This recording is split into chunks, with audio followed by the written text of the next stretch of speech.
Meghan. How good was that South Park taking the piss? Look, I know you've seen a trillion of these things a million times, but here it is for 1,000,001. Have a look. He's right. Trying to make ourselves into a brand just turned us into products. We don't need to be a brand, do we? That a certain Prince Harry flew from LA all the way to Shanghai to apparently promote greener travel. In hot air balloon, or did he fly in an aeroplane? I think it was a jet, don't you, Tom? Right, okay. Well, There's Prince a lot Harry... of hot air, though, isn't there? Yeah, but I grew up with South Park, and nothing in their sites has ever been sacred. And they do have this, in my view, perfectly irreverent way of reading the room.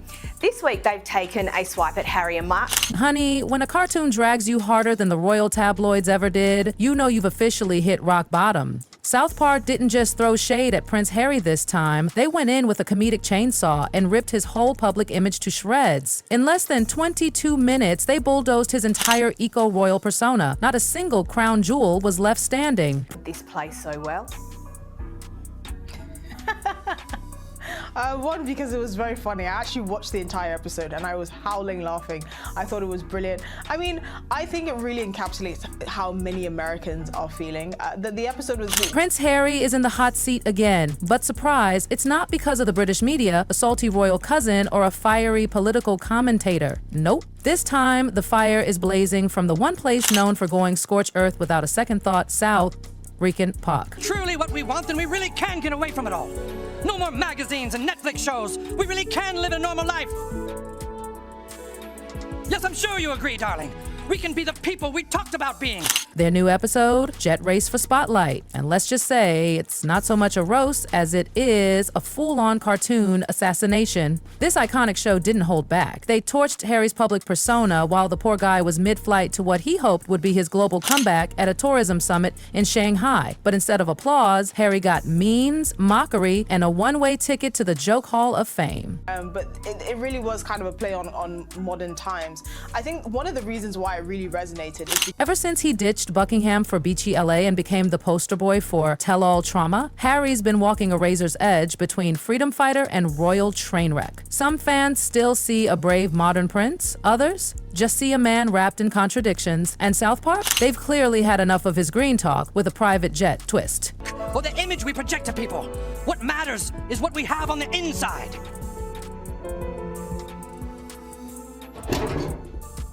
Hello? Of course, the reason we laugh is because it's true. Oh, we need to protect South Park at all costs. It's unbelievable. I've been a big fan for... In the episode, cartoon Harry is depicted as a globe-trotting eco-warrior who preaches sustainability right before hopping on another carbon-spewing luxury jet. And not just any jet. Oh no, a gold-plated one. The kind you expect Bond villains to fly, not climate ambassadors. It's sharp, it's savage, and it is painfully on point. The real-life resemblance? Absolutely brutal. Different note. The place would be on fire. Correct. But yeah, I mean... The fact that they're going to go after a cartoon and try to sue a cartoon tells you all you need to know. They've gone after every person and their dog, every celebrity, everyone in history. I don't think... Now, South Park has taken shots at Harry before, but this episode hits different. It's bold, it's ruthless, and it's so honest it hurts. The timing couldn't be worse. Harry was hoping his China trip would crown him the globe's favorite activist prince. Instead, all eyes are glued to a cartoon version of him getting clowned harder than ever. Lesson learned? You can ditch the palace for a platform, but if your actions don't match your words, people will notice. But Harry and old Meghan, you know, it's good for the goose, I guess. I love them. Well, I tell you what, Trey Parker and Matt Stone catched up. The Shanghai Tourism Summit was supposed to be a glittering success for Harry, a triumphant return to global relevance. But instead of thunderous applause, he walked off stage to dead air, glazed expressions, and the kind of silence that stings. Girl, even the translators were probably like, is this for real? Leave their family and record themselves on the plane the entire time, or have a film crew follow them all over their adventures in pursuit of privacy. I mean, in the South Park... And let's not forget the biggest red flag, his first-class flight from LA to China. Prince sustainable travel, Harry flying high with champagne in hand while lecturing the rest of us about carbon footprints? Oh, the audacity. It's like hosting a diet seminar while chugging milkshakes on stage. This wasn't just tone deaf. It was royal hypocrisy, served hot. The Privacy World Tour, which I thought was a fantastic play on the circumstances. But I also think it just goes to show that really they are getting out of touch with the American public more broadly, because I think people are just starting to not understand what exactly the grievances are of a very wealthy, privileged couple. But if the flight scandal wasn't enough, wait till you hear what went down on stage. Harry's keynote speech, a total flop. Critics called it meandering, emotional, unfocused, and worst of all, completely empty. There were no actual plans, no relevant data, no local insights, just big words, emotional stares, and recycled buzzwords. Environmental issues. Oh, yes. Look, I've just been to Shanghai myself, and Have you? look, it's I covered a show jumping event there. Very nice. No, it's amazing city, but I'd have. And the audience reaction? Yikes. Silence. Not even a slow clap or a diplomatic nod. It was that heavy, awkward, soul-crushing silence that turns into headlines. In diplomatic terms, it was a public spanking. And the bruise, already viral, is that global wildlife populations have declined by 73% since 1970. And with our coalition representing many of the world's biggest travel and tech companies, we are uniquely... This was supposed to be his moment, his global rebrand, his climate comeback, but it ended up highlighting the worst possible optics. A former royal trying to save the world from inside a bubble of luxury. It was giving Instagram influencer in crisis, not climate warrior. Harry may want to be seen as a man of the people, but that summit screamed disconnected aristocrat with a... That also made me laugh. I just thought that was so exceptionally funny. And do you think this sort of parody plays to the views of younger people, their views that they have towards the royals more generally? And oh honey, it only gets juicier. Backstage, insiders say Harry completely lost it. Red in the face, he reportedly tore into his team, shocked that the crowd wasn't swooning over his every word. He'd flown halfway around the world expecting a standing ovation. Instead, deadpan stares and polite boredom. And the moment South Park caught whiff of it, they devoured him. No mercy. Down to a T. And I think it's fair to say they're now an international laughingstock. Your views? Yeah, no, absolutely. I really enjoyed. South Park turned the summit meltdown into cartoon carnage. The animated Harry, rambling about climate justice while soaring above in, you guessed it, a gold-plated plane. He drops phrases like equity, impact, and empowerment like he's reading from a woke bingo card. But the faces staring back? Cold. Blank. Unimpressed. It was a savage commentary and honestly, painfully accurate. Mercilessly skewered the pomposity and absurdity, actually, of the Duke and Duchess, as you quite rightly say. And, what they did, I think, really well in this episode. Harry wanted to be the face of change, a global force for good. But the tantrums, the silence, the tone-deaf monologues, it all screams one thing: PR campaign. The world doesn't want glossy words anymore. We want receipts. And right now, Harry serving empty promises on a gold-plated tray. To give a speech highlighting the importance of sustainable travel, including a subtle dig at the royal family. Challenges will undoubtedly rise.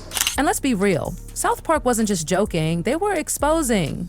This wasn't about a cartoon. This was about peeling back the layers and showing us what we've suspected all along. Harry's not pushing a cause, he's pushing a brand. Travist, his so-called sustainability venture, is more PR sparkle than impact. Flashy website? Check. Real solutions? Crickets.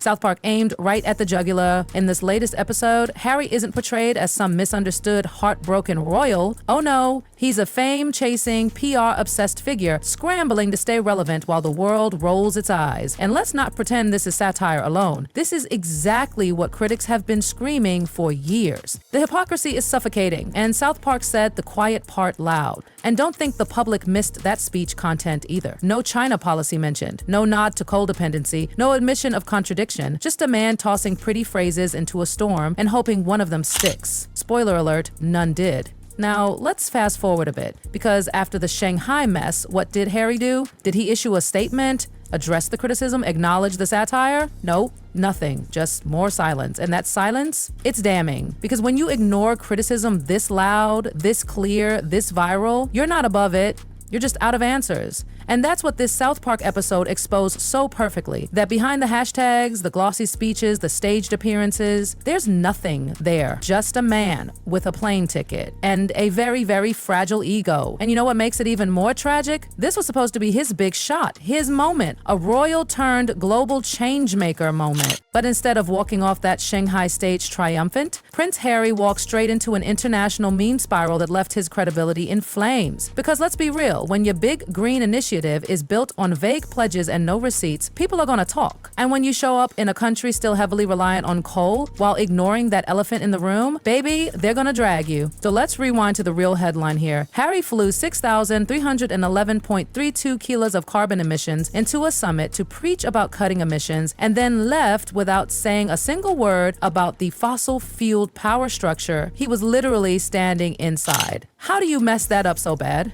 And South Park, they weren't gonna let that slide. They took the mess, stirred in satire, and served it piping hot. The cartoon version of Harry looks straight out of a parody news cycle.